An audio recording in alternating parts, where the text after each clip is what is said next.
नमस्कार, मैं doctor Mukesh Kumar Verma, assistant professor in political science, university of Rajasthan. आज मैं आप लोगों के समक्ष उपस्थित हूँ एक बुक का रिव्यू लेकर, एक पुस्तक की समीक्षा को लेकर। और पुस्तक का टाइटल है the Indian constitution cornerstone of a nation, which is written by the Granville Austin. और हिंदी में इस पुस्तक का शीर्षक है भारतीय संविधान राष्ट्र की आधारशिला। देखिए, किसी भी नेशन के कॉन्स्टिट्यूशन, पॉलिटिक्स और पॉलिटिकल सिस्टम को जानने और उसे समझने का सबसे बेहतर तरीका यह है कि हम उस राष्ट्र के मूल संविधान को पढ़ें, हम उस राष्ट्र के मूल संविधान को जानें और उस राष्ट्र के मूल संविधान को समझें, और विशेषकर उस संविधान को उसी रूप में और उसी सोच के साथ में जानने और समझने का प्रयास करें जिस रूप और जिस सोच के साथ में संविधान निर्माताओं के द्वारा उस संविधान को गढ़ा गया था, उस संविधान की रचना की गई थी।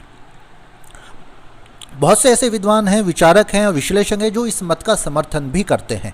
इस दृष्टिकोण के समर्थक संविधान की पृष्ठभूमि और संविधान के प्रावधानों की व्याख्या पर बल देते हैं। अर्थात वे इस बात पर बल देते हैं कि तत्कालीन समय में संविधान निर्मात्री सभा में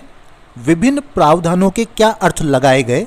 कौन कौन से प्रावधानों पर किस किस प्रकार का वाद विवाद हुआ और उन वाद विवादों के समाधान करने हेतु किस किस प्रकार के संशोधन संविधान निर्मात्री सभा के समक्ष प्रस्तुत किए गए, और इन सब के पश्चात संविधान का स्वरूप किस प्रकार का बना। इसी संदर्भ में यदि हम इंडिया के कॉन्स्टिट्यूशन, इंडिया की पॉलिटिक्स और इंडिया के पॉलिटिक्स को जानना समझना चाहते हैं तो निश्चित रूप से हमें इंडिया के ओरिजिनल कॉन्स्टिट्यूशन अर्थात भारत के मूल संविधान पर आधारित पुस्तकों का अध्ययन करना, उनका विवेचन करना, उनका विश्लेषण करना बेहद महत्वपूर्ण हो जाता है, बेहद प्रासंगिक हो जाता है। इस संदर्भ में हम देखते हैं कि अनेक पुस्तकें उपलब्ध हैं। कुछ पुस्तकें भारतीय लेखकों के द्वारा लिखी गई है तो कुछ पुस्तकें विदेशी लेखकों के द्वारा भी लिखी गई है।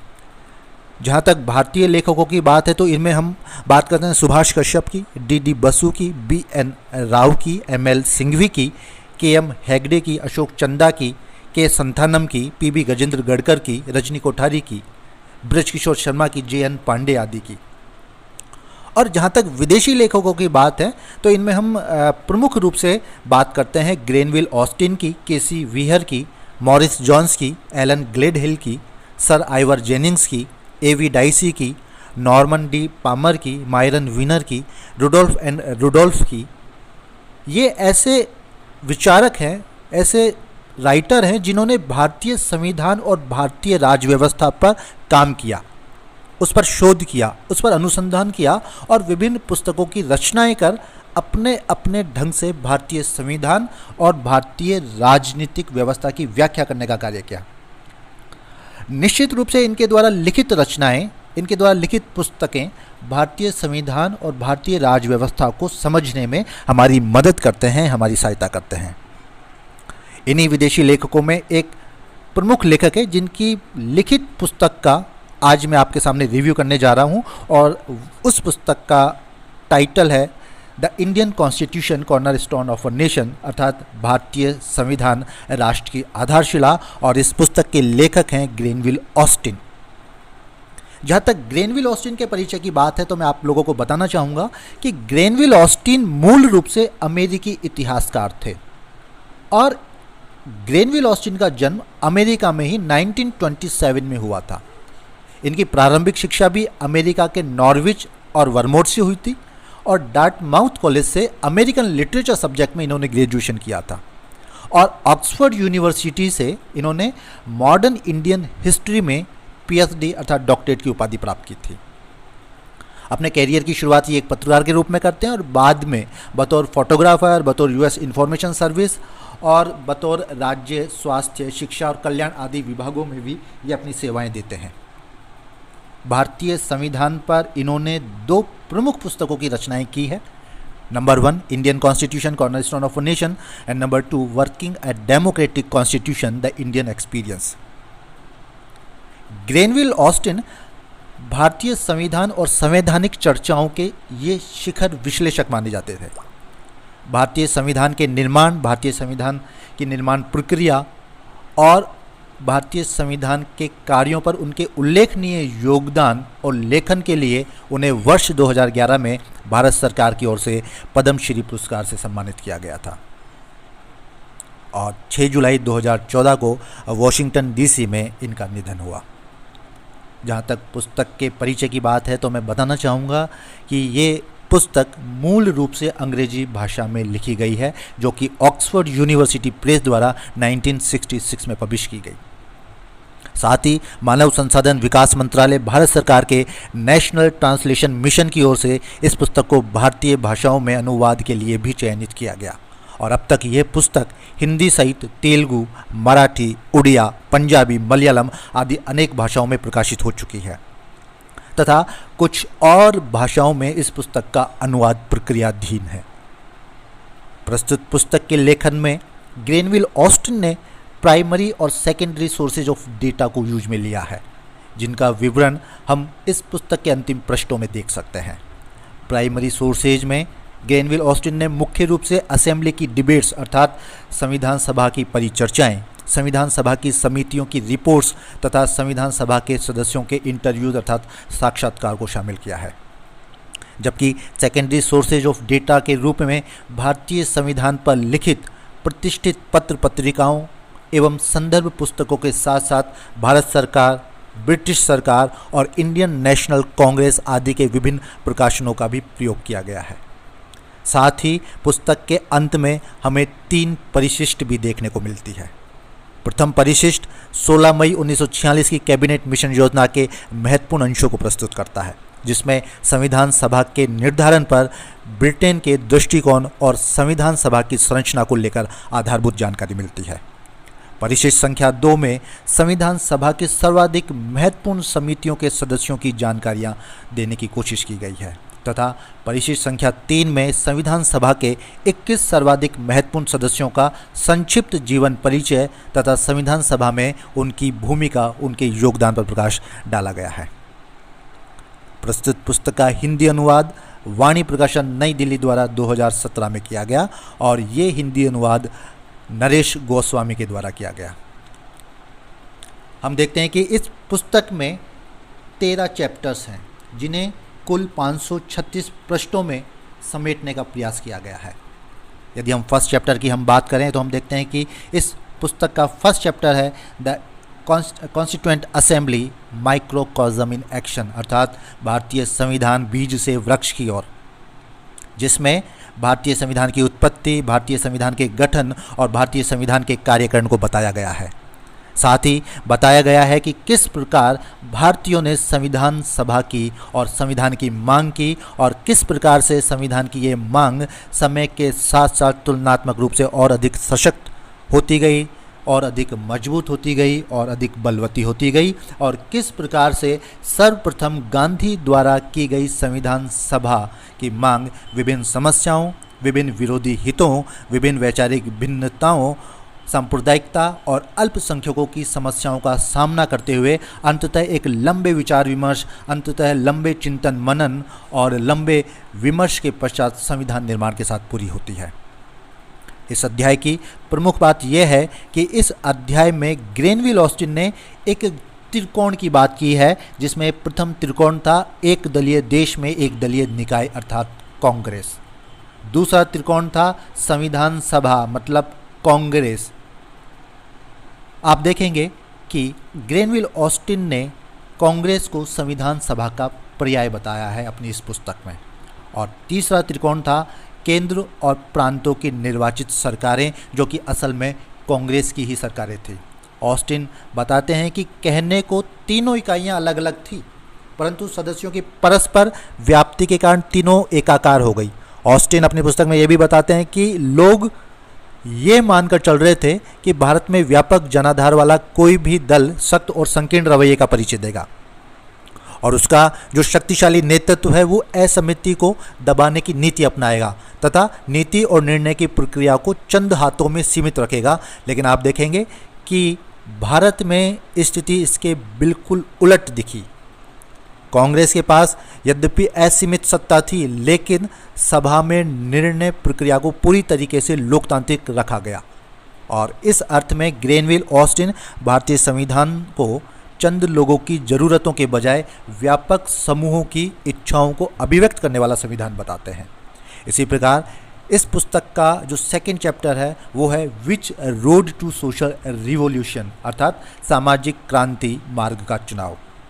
आप देखेंगे इस चैप्टर में ग्रेनविल ऑस्टिन ने बताया है कि फर्स्ट वर्ल्ड वार के बाद भारत में दो तरह की क्रांतियां समानांतर रूप से चल रही थी। एक क्रांति थी राष्ट्रीय क्रांति और दूसरी क्रांति थी सामाजिक क्रांति।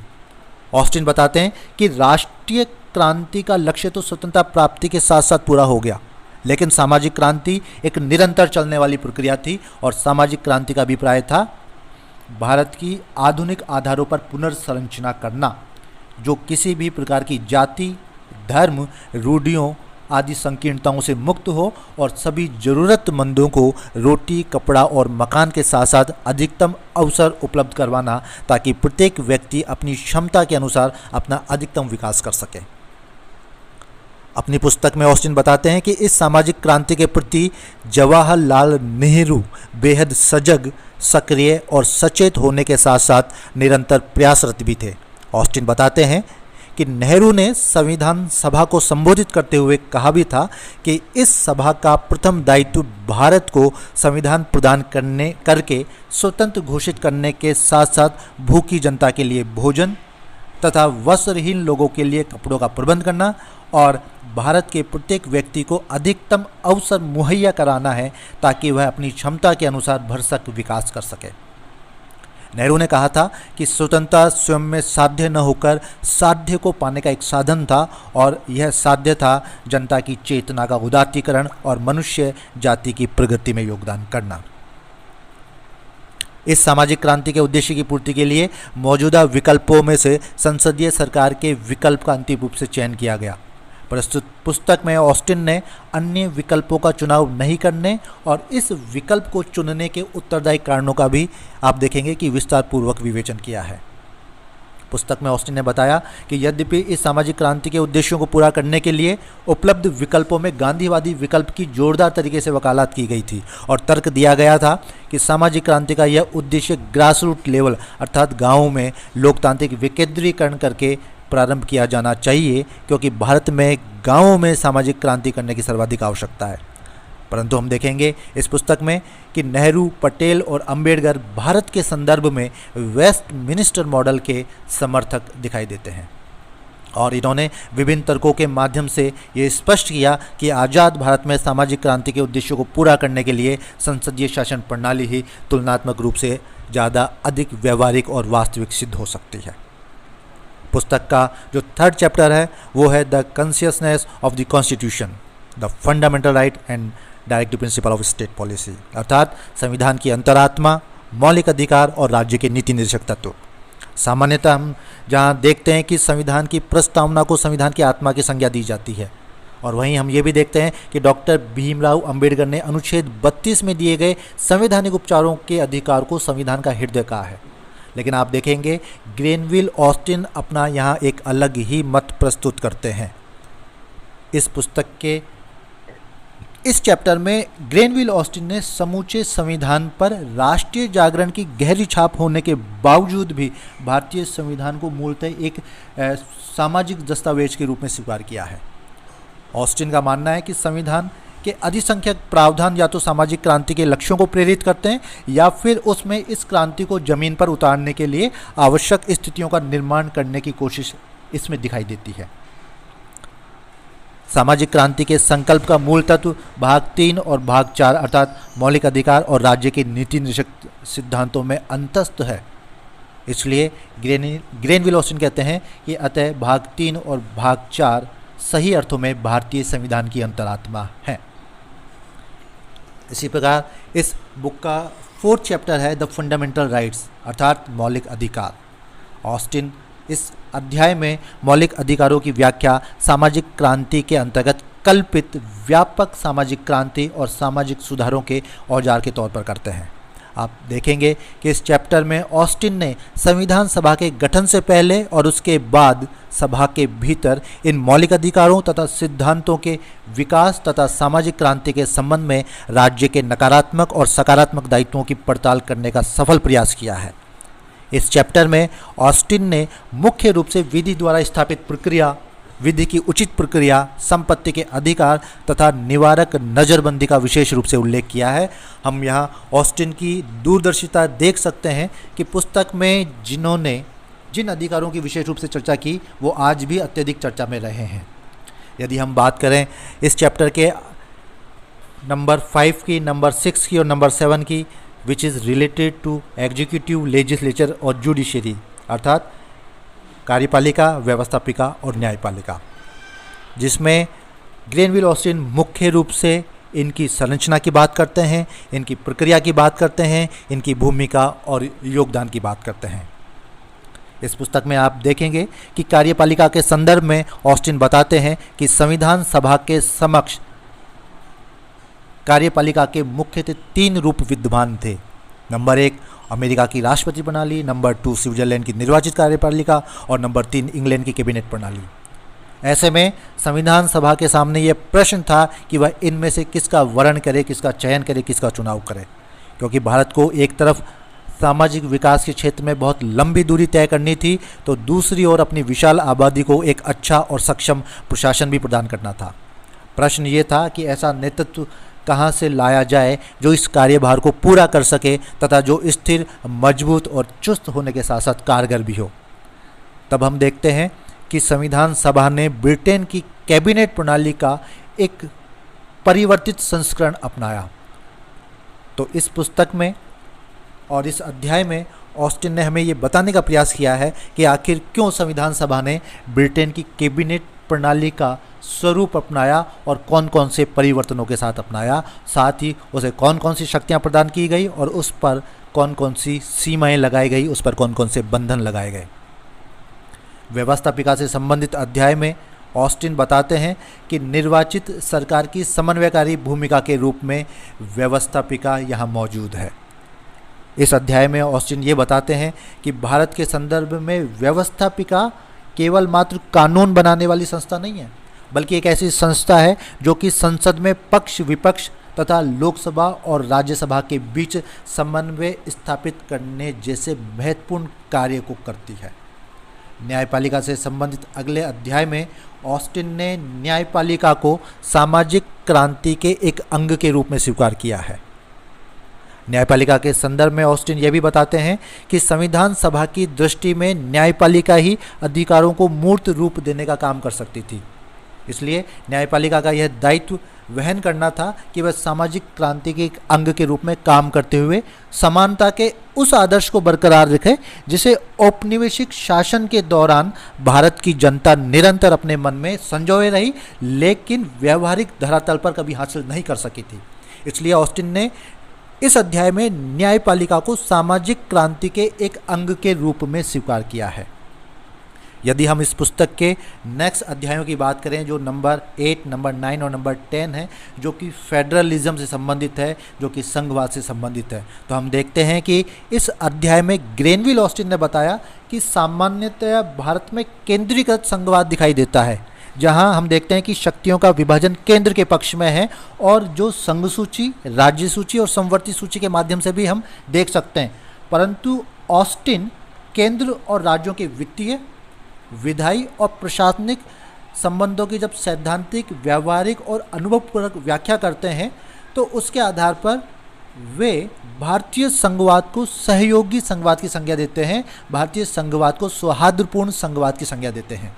यहाँ ग्रेनविल ऑस्टिन यह भी बताते हैं कि भारत में केंद्रीकृत संघवाद के चलते राज्य को शक्तियाँ उनको अपनी पहचान स्थापित करने के संदर्भ में नहीं दी गई है, बल्कि राष्ट्रीय एकता, अखंडता और संप्रभुता के लक्ष्य को ध्यान में रखते हुए दी गई है।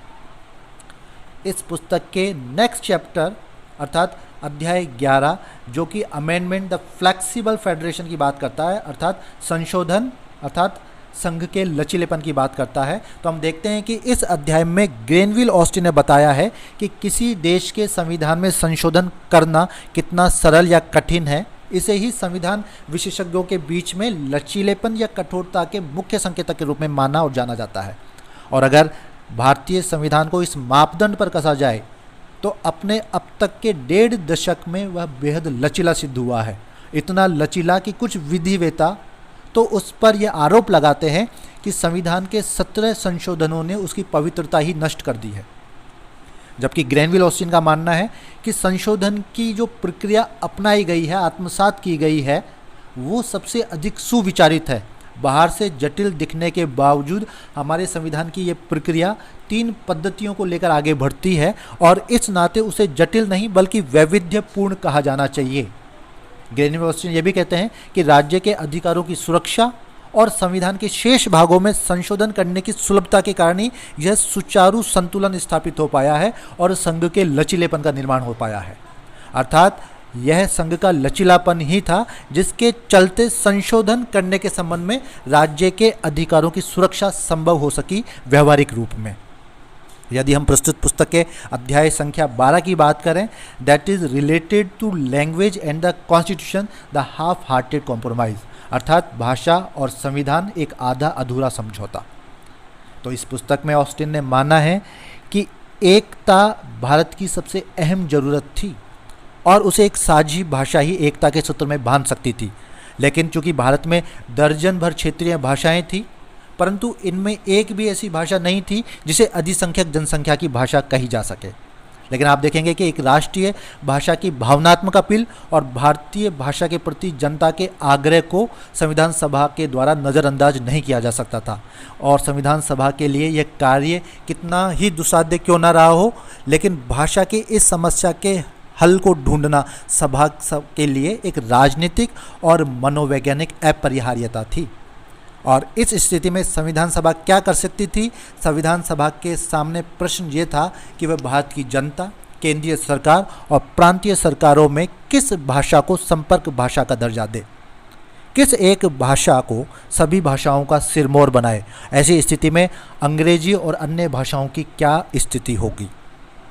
आप देखेंगे कि संविधान सभा के सदस्यों ने असंभव को संभव बनाने के प्रयत्न नहीं किए। उन्होंने संविधान के भाषाई प्रावधानों में ऐसा कुछ स्पष्ट नहीं किया जिससे यह आभास मिले कि भारत में एक ही भाषा का प्रयोग किया जाना चाहिए। लेकिन यह भी निश्चित था कि वह भारत की किसी एक क्षेत्रीय भाषा को विशेष हैसियत देने से नहीं बच सकती थी।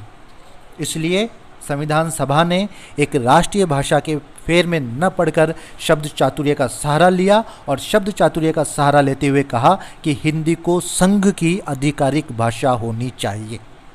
साथ ही आप देखेंगे कि संविधान सभा ने यह भी माना कि हिंदी अंतर प्रांतीय संपर्क की भाषा के तौर पर भी काम करेगी, लेकिन इसके साथ ही यह भी व्यवस्था की गई कि शुरू के 15 वर्षों तक एक आधिकारिक भाषा के रूप में अंग्रेजी का भी प्रयोग चलता रहेगा। संविधान सभा ने एक निर्णय यह भी लिया कि अगर इस अवधि की समाप्ति पर संसद इस विषय में अन्य कोई व्यवस्था नहीं करती है तो हिंदी अंग्रेजी भाषा की जगह ले लेगी, परंतु संसद के द्वारा कोई अन्य व्यवस्था करने तक अदालतों और आधिकारिक दस्तावेजों में अंग्रेजी का प्रयोग जारी रहेगा। तो इसमें प्रांतीय सरकारों को भी अपने कामकाज के लिए किसी क्षेत्रीय भाषा या अंग्रेजी के चुनाव करने का अधिकार देकर देश की प्रमुख क्षेत्रीय भाषाओं को संविधान की 8वीं अनुसूची में डाल दिया गया। तो आखिर में सदस्यों ने हिंदी को परिभाषित करने के जत्न भी किए और उसकी प्रगति और प्रचार प्रसार हेतु एक भाषा आयोग के गठन पर भी विचार किया। तो इस प्रकार हम देखते हैं कि इस अध्याय में संविधान सभा के द्वारा जिस प्रकार से भाषाई प्रावधान किए गए हैं वे एक आधे अधूरे समझौते की ओर इंगित करते हैं, ऐसा ग्रेनविल ऑस्टिन ने अपनी पुस्तक के इस अध्याय में कहा है। यदि हम इस पुस्तक के अंतिम अध्याय निष्कर्ष की बात करें, that is conclusion comments on a successful constitution, अर्थात निष्कर्ष एक सफल संविधान के अंतर्कथा, तो हम देखते हैं कि इस अध्याय में ऑस्टिन ने बताया कि कई विद्वान संविधान की सफलता का श्रेय परिस्थितियों,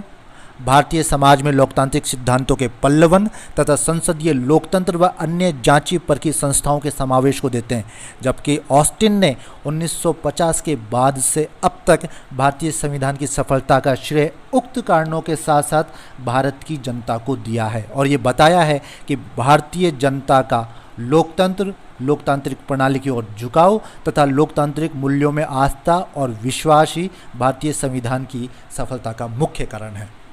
तो इस प्रकार हम देखते हैं कि भारतीय संविधान की कुछ विशिष्ट बातें थी जिसे ग्रेनविल ऑस्टिन ने अपनी इस पुस्तक में बताई है। जैसा मैं आप लोगों को बताना चाहूँगा कि ग्रेनविल ऑस्टिन ने कहा है जो कुछ विशिष्ट बातें हैं इस पुस्तक में। नंबर 1 कि 1787 के फिलाडेल्फिया सम्मेलन में जिस पॉलिटिकल वेंचर की उत्पत्ति हुई थी, संभवतः उसके बाद का कोई पॉलिटिकल वेंचर हुआ है तो वो है भारत का संविधान। ऑस्टिन कहते हैं कि यदि भारतीय संविधान का बारीकी से अवलोकन किया जाए तो हम देखेंगे या देख पाएंगे कि भारतीय संविधान मूल रूप से एक ऐसे जाल की तरह है जो कि 3 महत्वपूर्ण धागों से बुना गया है। और वो धागे कौन कौन से हैं? राष्ट्रीय एकता और अखंडता, लोकतंत्र और सामाजिक क्रांति। अर्थात आप देखेंगे ग्रेनविल ऑस्टिन ये बताते हैं कि ये 3 संविधान के वे धागे हैं, वे 3 मूलभूत आदर्श हैं, वे 3 मूलभूत उद्देश्य हैं या आधारभूत स्तंभ हैं जिनके ऊपर हमारे संविधान की नींव रखी गई। और ये तीनों आपस में एक दूसरे के साथ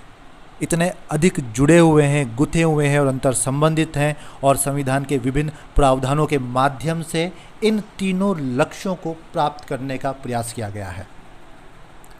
ऑस्टिन भारतीय संविधान के संदर्भ में 2 मौलिक योगदानों की भी विशिष्ट रूप से चर्चा करते हैं। और वो 2 मौलिक योगदान कौन से बताए हैं? नंबर 1 थियरी ऑफ कॉन्शियसनेस अर्थात सर्वसम्मति का सिद्धांत and number 2 is theory of accommodation अर्थात समायोजन का सिद्धांत। तो सर्वसम्मति का सिद्धांत अर्थात थियरी ऑफ कॉन्शियसनेस में ऑस्टिन ने कहा है कि भारत का संविधान दुनिया का ऐसा पहला संविधान है जब संविधान बनाते समय संविधान निर्मात्री सभाओं में बहुमत के स्थान पर सर्वसम्मति का सिद्धांत अपनाया गया, क्योंकि संविधान निर्माताओं को ये भान था कि जिस संविधान को हम निर्मित करने जा रहे हैं उस संविधान से देश का केवल बहुमत वर्ग ही शासित नहीं होगा, अपितु बहुमत के साथ साथ अल्पसंख्यक वर्ग भी शासित होगा। इसी प्रकार यदि हम थियरी ऑफ अकोमोडेशन की बात करें, समायोजन और सामंजस्य के सिद्धांत की बात करें, तो हम देखते हैं कि ऑस्टिन के अनुसार भारतीय संविधान सभा का ये दूसरा मौलिक योगदान है, जिसका अर्थ है एक दूसरे से नितांत अलग, भिन्न और असंगत लगने वाली अवधारणाओं के बीच काम करने का मार्ग निकालना। ऑस्टिन ने कहा भी है कि गैर भारतीय लोगों, विशेषकर यूरोपीय और अमेरिकी पर्यवेक्षकों, पारस्परिक रूप से विरोधी अवधारणाओं को ये सामंजस्य हमेशा से चकित करता रहा है। ऑस्टिन ने यहाँ स्पष्ट किया है कि यहाँ सामंजस्य का तात्पर्य समझौता करना नहीं है, बल्कि वह विश्वास की ओर इंगित करता है, जबकि समझौते के तहत दोनों पक्ष एक दूसरे को छूट देकर अपने अभिष्ट का वह हिस्सा त्याग देते हैं जो दूसरे के पक्ष के हितों का अतिक्रमण करता है और मामले को निपटाने का प्रयास करते हैं। लेकिन सामंजस्य के अंतर्गत एक ऐसे मध्यम मार्ग की खोज की जाती है जो दोनों पक्षों को स्वीकार्य हो। अतः अपनी इस पुस्तक में ऑस्टिन बताते हैं कि भाषाई प्रावधानों को अवश्य समझौते की श्रेणी में रखा जा सकता है, लेकिन ऐसे अनेक उदाहरण हैं जो कि सामंजस्य और समायोजन के सिद्धांत को चरितार्थ करते हैं। जैसे हम देखें तो भारत का गणतंत्र होने के साथ साथ कॉमनवेल्थ की सदस्यता ग्रहण करना, प्रशासनिक विकेंद्रीकरण बनाम केंद्रीकरण के संदर्भ, पंचायतों का प्रावधान करना, कठोरता और लचीलेपन का समन्वय, एकात्मक लक्षणों सहित संघात्मक शासन की व्यवस्था, संसदीय संप्रभुता और न्यायिक सर्वोच्चता के बीच में समन्वय आदि आदि। ऑस्टिन बताते हैं कि ये ऐसे कुछ उदाहरण हैं जो नितांत और भिन्न लगने वाली अवधारणाओं के बीच मध्यम मार्ग के अनुसरण को सिद्ध करते हैं और साथ ही यह भी सिद्ध करते हैं कि भारतीय संविधान के संदर्भ में समायोजन और सामंजस्य के सिद्धांत को अपनाया गया है, जो कि अपने आप में एक विशिष्ट विशेषता है। पुस्तक की समीक्षा के साथ साथ मैं आप लोगों को यह भी बताना चाहूँगा कि यह बुक हमें क्यों पढ़नी चाहिए। देखिए, ये जो बुक है ये history, political science, public administration, sociology के स्टूडेंट्स और स्कॉलर्स के साथ साथ संविधान पढ़ने, जानने और समझ विकसित करने में रुचि रखने वालों के लिए समान रूप से उपयोगी है। और ये बुक हमें इसलिए पढ़नी चाहिए क्योंकि आप देखेंगे कि सामान्यतः संविधान पर जो पुस्तकें लिखी गई है वे संविधान को एक कानूनी दस्तावेज मानते हैं और उसी आधार पर संविधान की व्याख्या करते हैं। अर्थात हम देखते हैं कि संविधान से संबंधित अधिकांश पुस्तकों में संविधान की जो व्याख्या की गई है उसमें संविधान के प्रमुख भागों और अनुच्छेदों की व्याख्या करने पर बल दिया गया है कि संविधान के किस भाग में और संविधान के किस अनुच्छेद में क्या क्या प्रावधान है। सरकार के प्रमुख अंगों व्यवस्थापिका, कार्यपालिका और न्यायपालिका की संरचना, उनके गठन, उनके कार्य और उनकी शक्तियों का उल्लेख किया जाता है। जबकि हम देखेंगे कि ग्रेनविल ऑस्टिन द्वारा लिखित ये पुस्तक संविधान को कानूनी दस्तावेज से कहीं अधिक एक सामाजिक दस्तावेज के रूप में स्वीकार करती है और संपूर्ण संविधान की व्याख्या उसी रूप में करने का प्रयास करती है। साथ ही संविधान सभा की जो उग्र बहसें, आग्रह, दुराग्रह, विमर्शों और चिंताओं से भी हमें रूबरू करवाती है। इस प्रकार हम देखते हैं कि ये पुस्तक भारत में संवैधानिक अध्ययन की धारा को एक नया परिप्रेक्ष्य प्रदान करती है और यही बात ग्रेनविल ऑस्टिन की उस पुस्तक को अन्य पुस्तकों से अलग और एक विशिष्ट स्थान प्रदान करती है। साथ ही हम देखते हैं कि भारतीय संविधान की निर्माण प्रक्रिया, उसके अवधारणात्मक आधार तथा उसकी लोकतांत्रिक परिणति से लेकर केंद्र सरकार के स्वरूप, नागरिक अधिकारों, संघ और राज्य के आपसी संबंधों, न्यायपालिका की भूमिका और भाषा के असाध्य विवादों जैसे विभिन्न मुद्दों पर विमर्शी डालने वाली ये पुस्तक सिर्फ औपनिवेशिक सत्ता का भाष्य नहीं लिखती, बल्कि ये दिखाती है कि इन मसलों के संबंध में भारतीय पक्ष के विभिन्न धड़े क्या सोच रहे थे। इसलिए इस पुस्तक को पढ़ने और इसकी समीक्षा करने के बाद मेरा ये मानना है कि ये सब जिज्ञासाएं शांत करने के लिए इस पुस्तक के अलावा अन्य कोई इससे बेहतर विकल्प नहीं हो सकता। आप देखेंगे कि अपने समय के प्रकाशित और अप्रकाशित दस्तावेजों के साथ साथ संविधान सभा के सदस्यों के विस्तृत साक्षात्कार और लेखक द्वारा जुटाए गए अन्य प्रमाणिक प्राइमरी और सेकेंडरी सोर्सेज पर आधारित ये पुस्तक आज एक क्लासिक बुक की हैसियत रखती है। इसलिए ऐसी क्लासिक बुक को भी हमें पढ़ना चाहिए। अंत में मैं सिर्फ इतना कहना चाहूँगा कि हाल ही के वर्षों में कतिपय कुछ नागरिकों के बीच संविधान के रचनाकारों और इस रचना की आलोचना करना एक फैशन सा बन गया है। ऐसे लोगों को लगता है कि 1950 के बाद देश में जिस तरह की घटनाएं घट रही है उन्हें देखते हुए इस संविधान को बदल दिया जाना चाहिए। उनका कहना है कि संविधान विफल हो गया है, जबकि मेरा ये मानना है कि ये एक भ्रामक सोच है और मैं यहाँ इस मत का समर्थन करता हूँ कि कोई भी संविधान स्वयं में निष्क्रिय ही होता है। उसे सफल बनाने के लिए नागरिकों और निर्वाचित जनप्रतिनिधियों को श्रम करना पड़ता है। अंत में मैं भारतीय संविधान के निर्माता डॉक्टर B.R. अम्बेडकर के कथन के साथ अपनी वाणी को विराम देना चाहूँगा, जो कहते हैं जिन्होंने संविधान सभा की अंतिम मीटिंग में दिनांक 25 नवंबर 1949 में एक बात कही थी कि संविधान चाहे कितना ही अच्छा क्यों ना हो, लेकिन यदि संविधान को अमल में लाने वाले लोग खराब निकले तो संविधान निश्चित रूप से खराब सिद्ध होगा। और दूसरी ओर यदि संविधान चाहे कितना ही खराब क्यों ना हो, लेकिन यदि संविधान को अमल में लाने वाले लोग अच्छे हों तो निश्चित ही संविधान अच्छा सिद्ध होगा। इन्हीं शब्दों के साथ धन्यवाद। जल्द मिलेंगे नए वीडियो के साथ। Thank you.